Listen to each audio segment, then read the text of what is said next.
नैनीताल में झील के किनारे आधी रात को ऐसा क्या हो जाता है।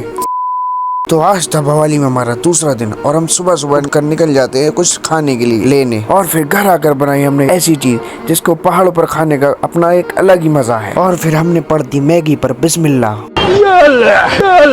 और फिर मैगी खाने के बाद हमने अदा की अपनी सुन्नत जो कि है चाय, और इसको चाय नहीं मिली तो ये गुस्से में आकर पूरा भगोना ही लौट गया। और मौसम हो रहा था काफी शानदार, तो हमने सोचा हम भी चल देते हैं बाहर। और घूमते घूमते हम आ जाते हैं एक ऐसी जगह पे जहाँ ना था आदमी ना आदमी की जात, और मैंने आदमी की जात बोला है, कुछ और मुझे समझ लिया। और हम मौसम के नजारे लेते ही है कि एकदम पेट में से आवाज आती है कि मालिक कब तक शान दिखाओगे, अब तो कुछ खा लो। और फिर हम निकल जाते हैं भोजन की तलाश में, और हमसे ज्यादा भूख तो इस बाइक को लगी थी, तो हमने भी इसको इसकी एनर्जी दे दी। और फिर हम भी बैठ गए थे अपनी पेट पूजा करने, और फिर थोड़ी ही देर में हमारे भोले चटूरे भी आ गए थे, और फिर हम इन पर भी पढ़ देते हैं बिस्मिल्लाह। और फिर हम अपने रूम पर करते हैं आकर रेस्ट, और फिर थोड़ी देर में हमारे दो भाई और आ गए थे, और उनके आते ही हम लोग निकल जाते हैं रात में ही नैनीताल। और हम लोग नैनीताल में जैसे ही पहुंचते हैं और पहुंचते ही देखते हैं यहाँ तो होता है सन्नाटा, और हमें लगने लगी थी भूख, तो हम आ गए थे डोमिनोज, लेकिन डोमिनोज तो हो चुका था बंद। तो हम निकल जाते हैं झील के पास, और यहाँ पे हमारा एक भाई और आया हुआ होता है तो हम उसे भी बुला लेते हैं। और हमारे साथ कुछ भूखे प्राणी भी आए हुए थे जिनकी आंखों से उनकी भूख नजर आ रही, और कुछ तो भूख के चक्कर में बिल्कुल ही सुन पड़े हुए थे। फिर मैं भी जल्दी से बिस्मिल्लाह पढ़ देता हूँ, और फिर हम आकर बैठ जाते हैं झील के किनारे, और यहाँ पर हमें सब कुछ अजीब लग रहा था। और फिर हमें एकदम से आती है पैरों की आवाज, और फिर हमने जैसे ही पीछे मुड़ के देखा तो हमारे पीछे खड़ी थी पुलिस, और उन्होंने हमें समझाया कि बेटा यहाँ रुकना ठीक नहीं है, रात के टाइम आप लोग यहाँ से चले जाइए। और फिर हम लोग उनकी बात मानकर निकल जाते हैं भवाली की तरफ वापस, और भवाली आते आते हमें ऑलमोस्ट सुबह ही हो गई थी। आज का व्लॉग यहीं खत्म करते हैं, मिलते हैं